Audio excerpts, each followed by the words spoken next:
From the Stereo Sound Records Studios, your home for the best in unsigned and indie punk, rock, and metal. This is The Mosh Pit with your host, Wes Everett.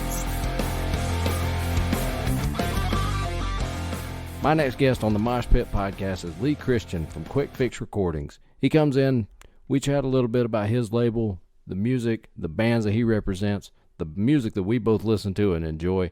We jump right into this one. Kick back, enjoy this.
Shoegazers, Dream State, I'm Vanishing.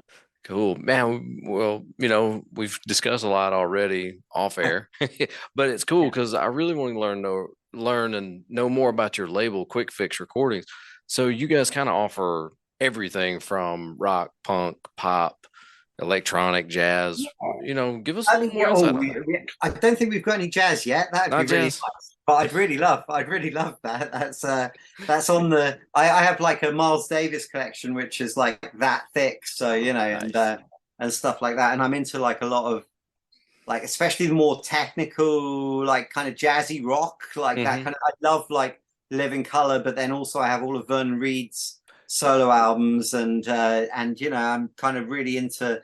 I don't know, even is it like Polyphia and stuff like that, and like Corey Wong and people who are kind of like kind of playing like the kind of newer artists who are playing like quite technically proficient stuff, but somehow seem to be popular as well, which is like kind of mind-blowing to me in a way, you know. But yeah, but yeah, I'd be up for something like that. But yeah, we're really just trying to treat our audience. I feel like the audience listens to a lot of different things, and there's no need to treat them like an idiot in any way. Like, I feel like, you know, a lot of people listen to tons of different music, and they don't really, if we've ever been in a time where they didn't really care about anything apart from whether they like the tune, I think it's probably now, because they can look, you know, a band can look like anything, be any age, or they can be whatever, but they don't even know until they've heard the song on a playlist first or whatever. Do you know what I mean? So in a way, it can be from any year as well. Like, you could put out, now you can still, my band Smilex, which hasn't put out a record in 10 years, still picks up more listeners now as a result of just kind of having social media out there, being on Spotify and getting occasionally added to a playlist, or someone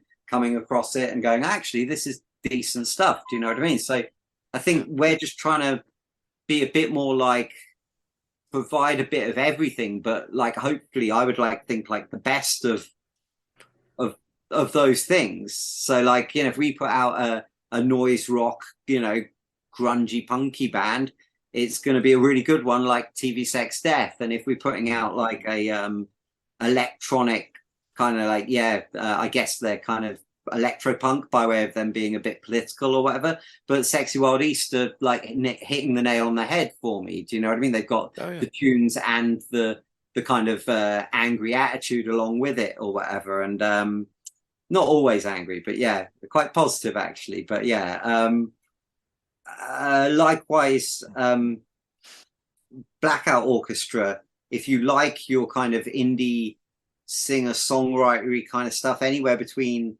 Smashing Pumpkins and like Sparkle Horse, or do you know what I mean? Like, then I think or Flaming Lips or something, like it hits that nail on that head and does it really, really well. So I don't, as I was saying to you before we went online, went on air, I don't need like another band of that really, because I'm looking for one that's either better or worse. I don't really think like that. I've already found my one that I really love, and I just want to push that.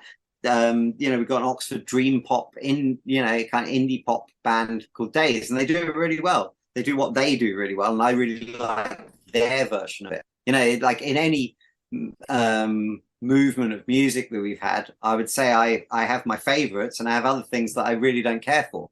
You know, there's a lot of difference between Pearl Jam and Creed.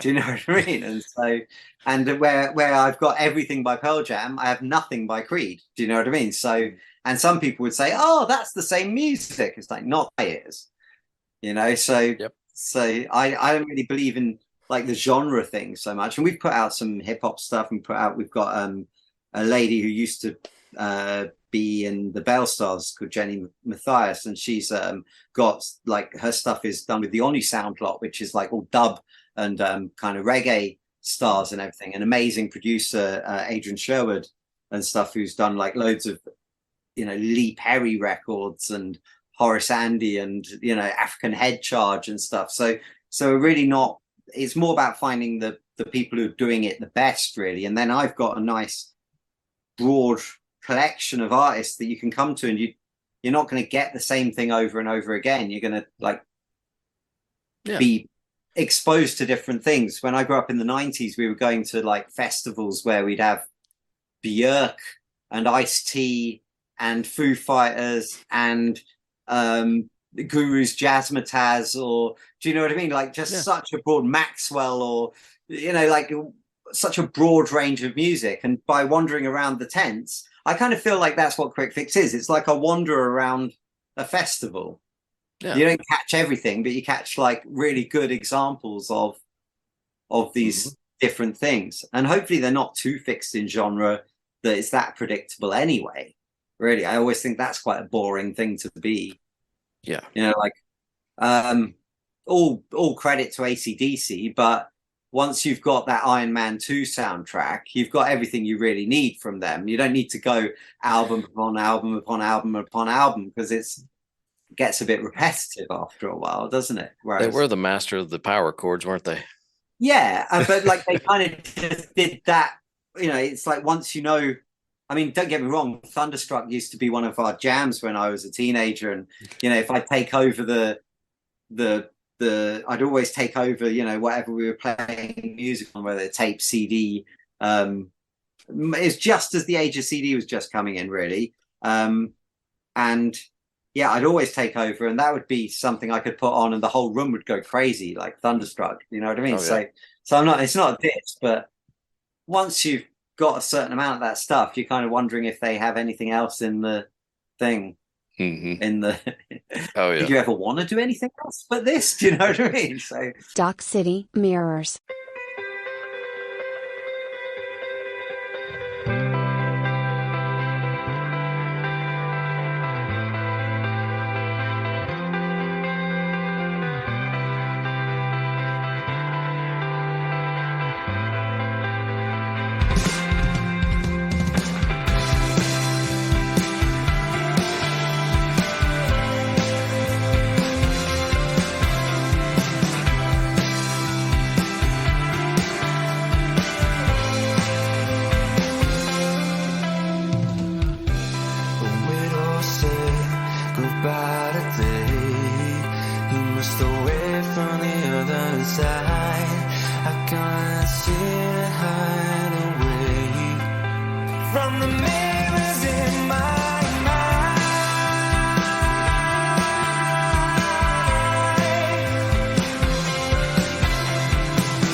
And see, that's one of those things, like, I'm a huge AC/DC fan, I always have been. And, I wonder if they would have been as big with Bond as they are with well, yeah, probably. Johnson.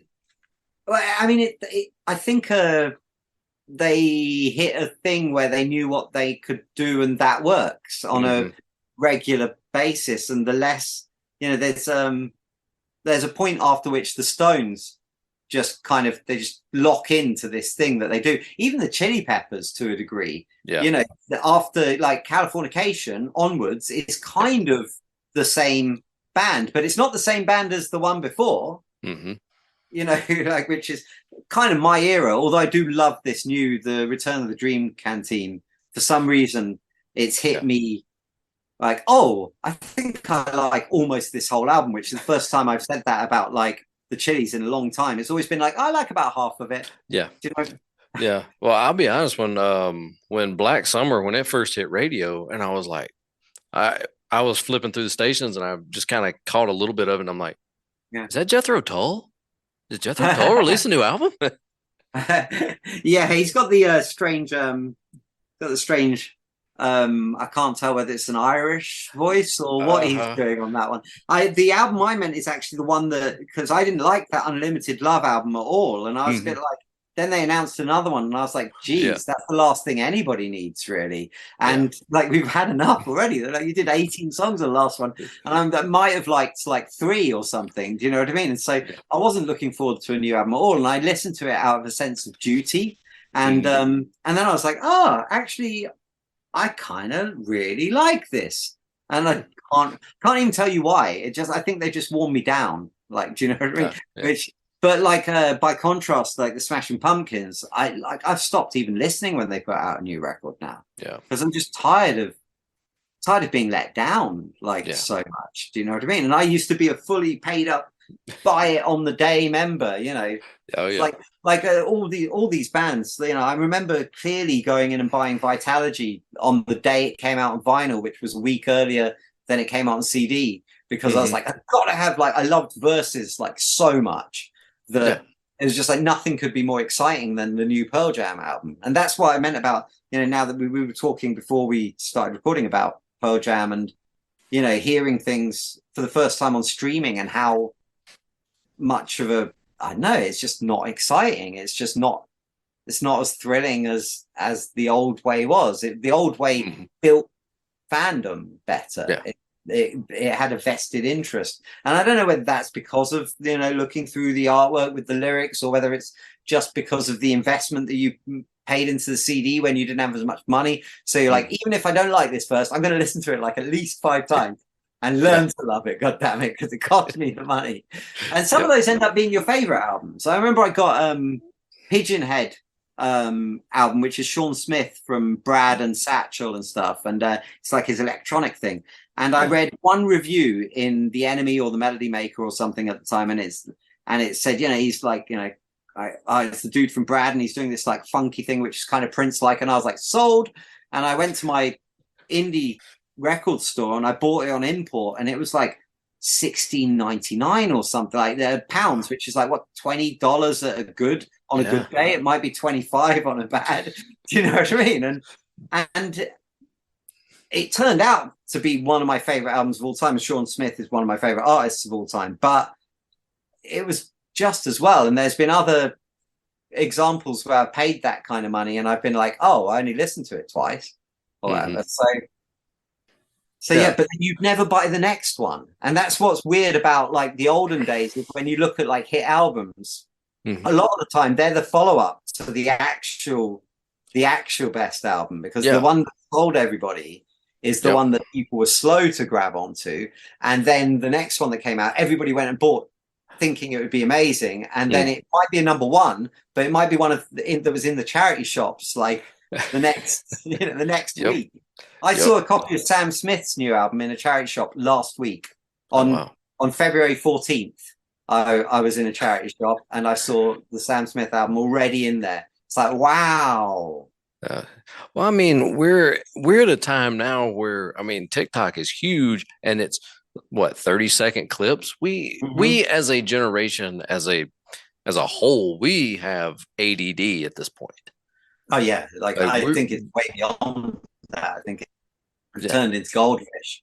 Yeah, we're like one swim around the bowl and we've already forgotten. Do you know what I mean? But yeah, I think there's a pushback to that. I think there is an alternative culture building up underground and underneath the surface of people who do actually still want their artists to make good albums, and and kind of getting back into the idea of things being less produced and more, more and people actually playing instruments, actually singing for real without like a lot of processing or pitch correcting or auto tune or whatever else. And I'm not dissing any of these things. They're all fine in their own dose or whatever, and also for their own market. I think also there was a horrible confusion that happened a while back where people started giving a lot of credibility to a lot of factory made produce and kind of treating it as if it's a homegrown produce. And it's like, well, you don't need to confuse the two. I'm not saying you can't have, if you want to go and buy McDonald's, then that's up to you, but you can't say it's the same as a really nice burger from a,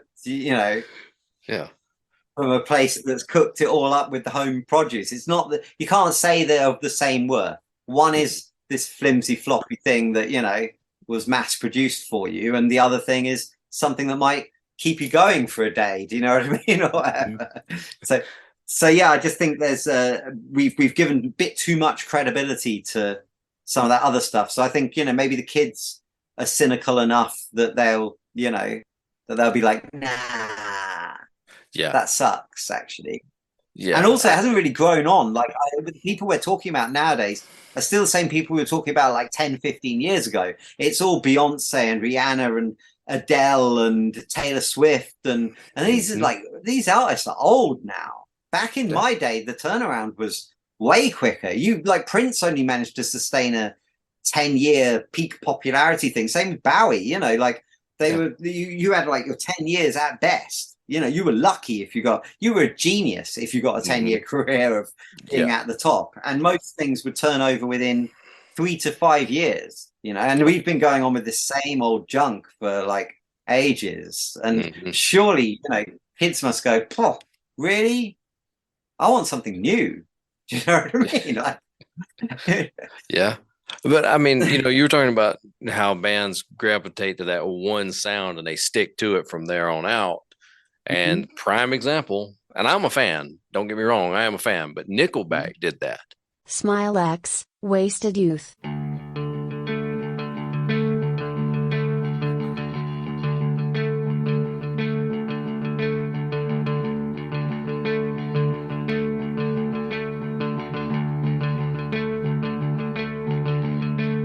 She says she likes it when she smells me.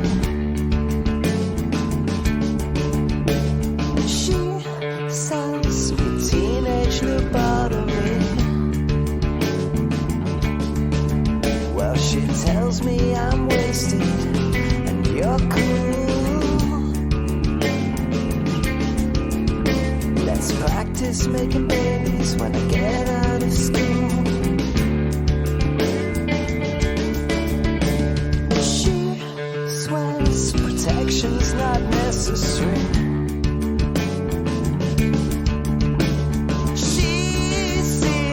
Like living dangerously. Well, she says you're a rock star, I'm a regular here. Puts her hand on my lap and her tongue in my ear. What's a girl to do?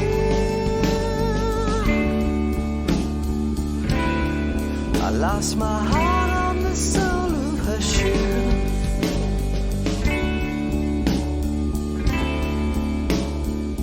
What's a girl to do?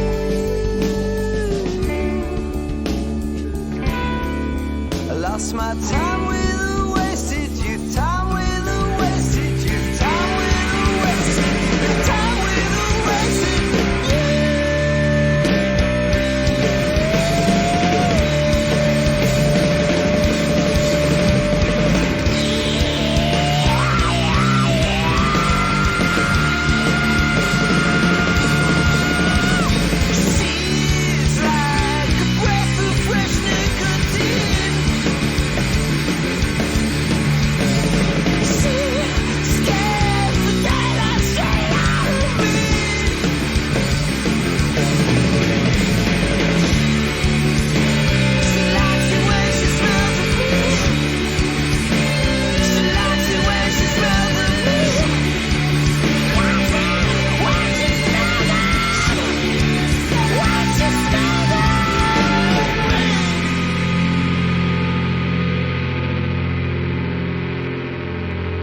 Yeah, I can't even go that, like, because for me, so I'm like so fussy when it comes to rock that, like, because I grew up on like literally Nirvana. People would like say Stone Temple Pilots were like almost like fakers or whatever, and like, and I was into, like, I'm hugely into Stone Temple Pilots, especially like Scott Weiland era, and yeah, I would like fight their case or whatever for like, no, they're not artificial or whatever.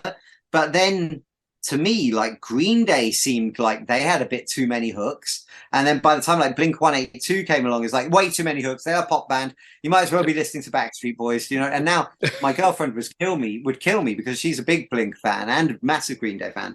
And now, by comparison, they sound like real rock bands. Do you know what I mean? But from where I was coming, like if you wanted to go more alternative, you went into like, I don't know, noisy stuff like Sonic Youth or Big Black or Shellac or Fugazi, or like you started getting deeper. I got into like Rollins loads. Do you know what I mean? And like, and likewise, if you were into, you know, like, I don't know, like funk, then you'd go backwards. You'd go into George Clinton and Funkadelic, and you know, and instead now it feels a bit like. So even everything in that last wave, like, I can get down with a little bit of Limp Bizkit seem to get away with it. They seem to know what they're supposed to be doing. Yeah. So they don't really try much more than that. And through that, they kind of win somehow.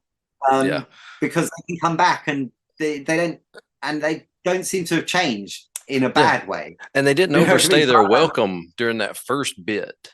They had their hits and maybe. They went adios. I don't know if they meant to go adios. I think they just luckily, I don't know. And, you know, like, I guess, you know, I liked Korn for the first like 5 albums, certainly. And then after that, it's kind of diminishing returns.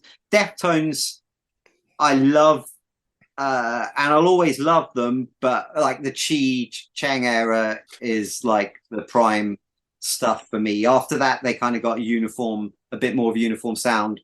That they've kind of plowed away, which is really heavy, and I really like it. And I'd rather they were doing it than not doing it every single time. But and I'll still buy their albums on the day they come out. But yeah, I think like, but beyond that, I think I'd given up on like loads of rock music, like, and anything that came along after that seemed like it was even vaguely trying to cash in on, you know, the things that I'd love. I never even given them time of day. I literally can honestly say that the only Nickelback I've ever heard has been on either the radio or when they had one of their songs was the theme to WWE for a little while. And so I heard it every Monday Night Raw. I heard it or something, you know. I can't remember if it was Raw or SmackDown, but it was it was Raw. It was burn it to the ground. Was it?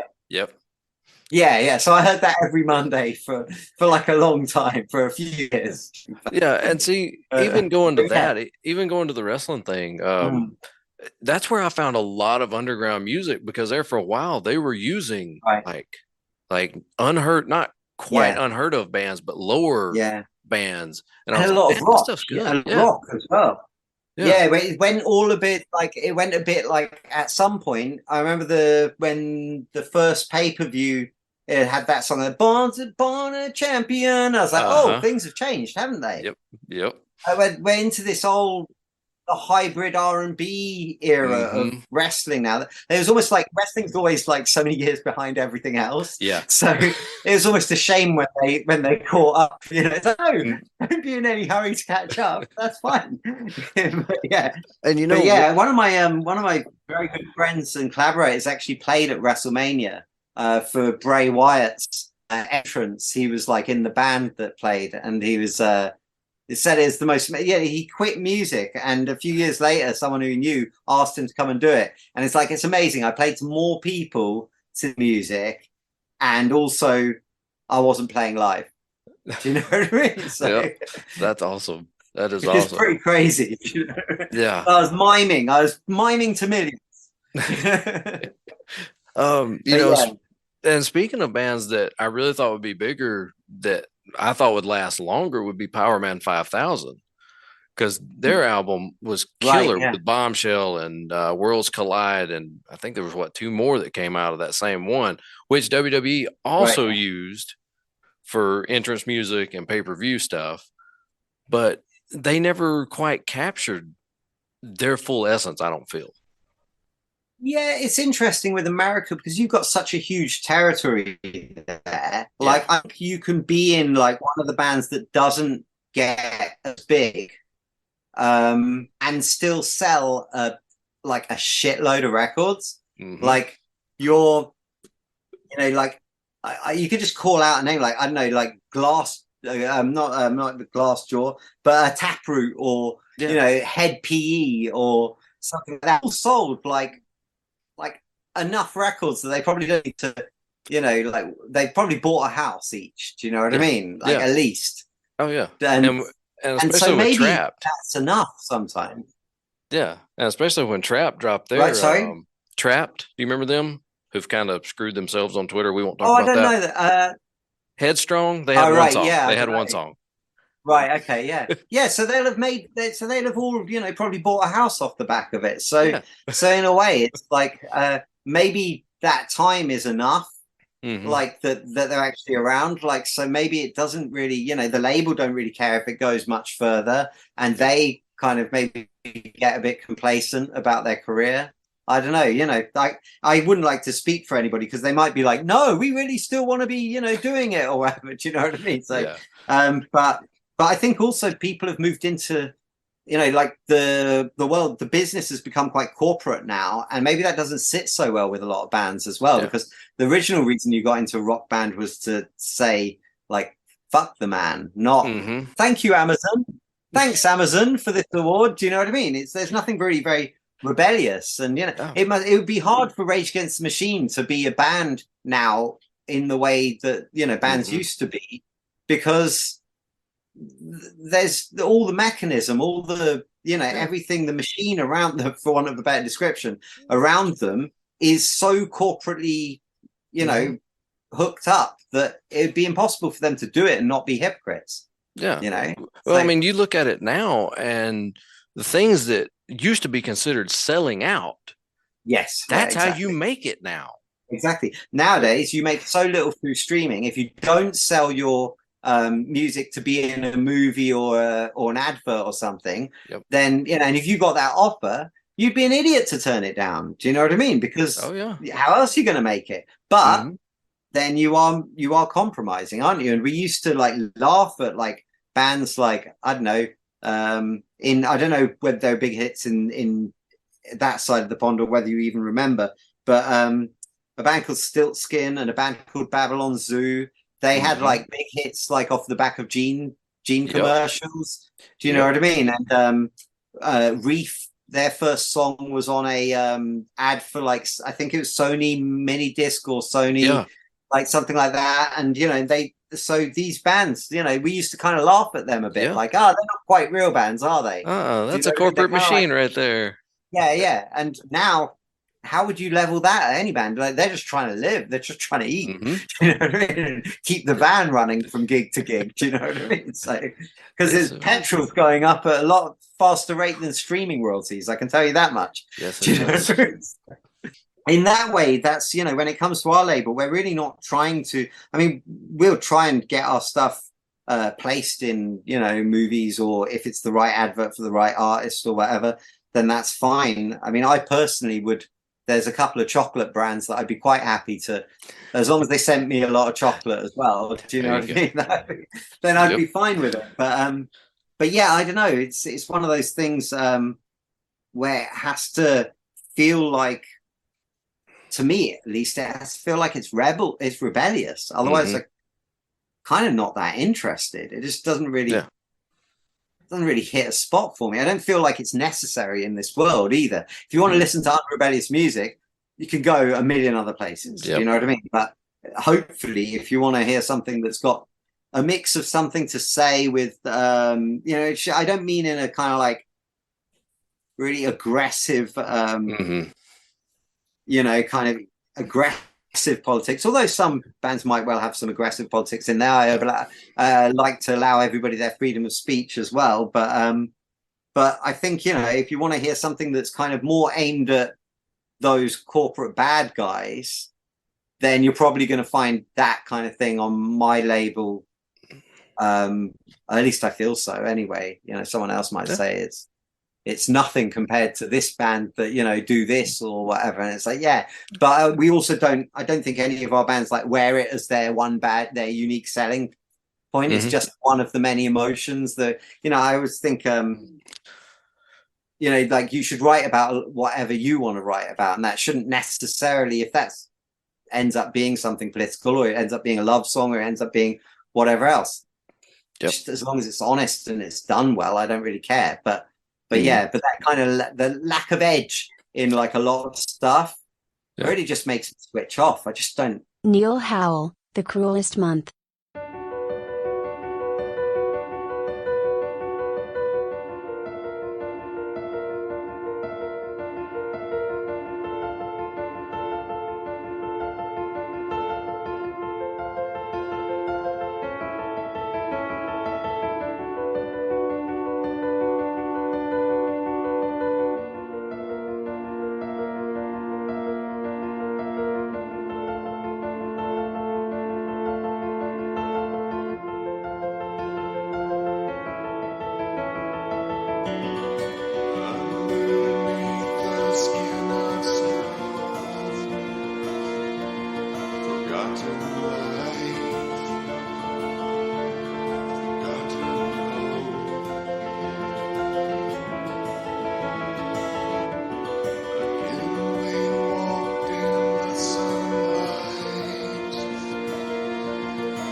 doesn't even catch onto me, you know. So yeah.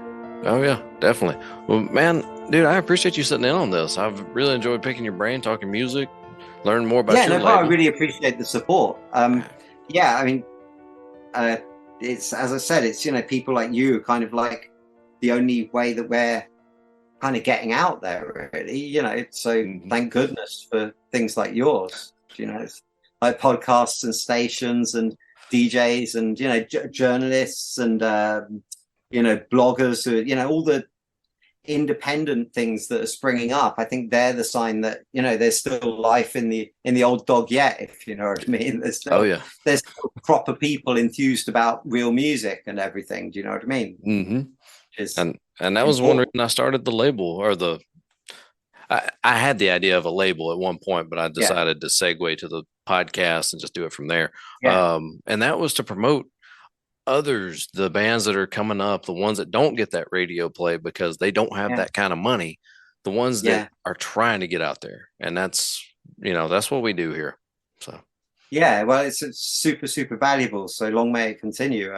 And yeah, thanks for having me on. And yeah, just all I'd say to everybody is just go and check out, not just us, but check out indie music in general. Like, you know, like, you're not really getting sold the best stuff if you're waiting for some big corporate fat cat to finally find out it's cool. Do you know what I mean? They're always going to be late on the game anyway. Do you know what I mean? So, so yeah, but particularly if they want to check out anything from QuickFix, if they could go to www.quickfixrecordings.com, and there's like a little playlist of like a load of our recent or even old release, just a little taster of everything that's on the label, and hopefully they'll find something they like, and that'll lead to something else. And we've got a Bandcamp if they actually want to go and download stuff, which is quickfixrecordings.bandcamp.com. And yeah, just you know, thanks very much in advance for checking it out, is what I'd say, you know. Oh yeah. Well, I mean, I think the best thing that anybody's ever said is your favorite band was once a garage band. So yeah, exactly. And gotta start somewhere. Sooner we get back to supporting those guys, the sooner we'll probably see some decent music out there, I think. Yep, exactly. That's how I got started in this anyway. So, you know. Yeah, awesome, man. Thanks very much. Thank you. And dude, I'd love to catch up with you again. Maybe do another one of these, some 6 months or so, just to see what's going on, what's new. Yeah, wicked. Well, yeah, we've got plenty coming up. We're like, I'm booking a stage at a festival this summer, a free festival in Oxfordshire. So that'll be 2 days of, you know, really good music just across those days and free. And we've got tons of releases coming out over the next little while. The TV Sex Death album and Days EP. I've got my own album coming out. Singles from and remix stuff from Blackout Orchestra and Sex Wild East, and new stuff from Jenny Matthias, which is going to be mind blowing. And yeah, it's loads of stuff going on, and we never stop. So check in with us regularly, and I'll send you as many bands as I can. That works for me, man. Anything that you want to promote, hit us up on all the socials. We will help share it, tag it, move it out there for more people to see too. So wicked. That's so appreciated. Thank you very much. Thank you, buddy. Have great chatting with you. You too, man. Talk to you soon. Yeah, wicked. Take care, buddy. Later. Dusty Grant, Thinking Further. I've got an idea, I'm flashing it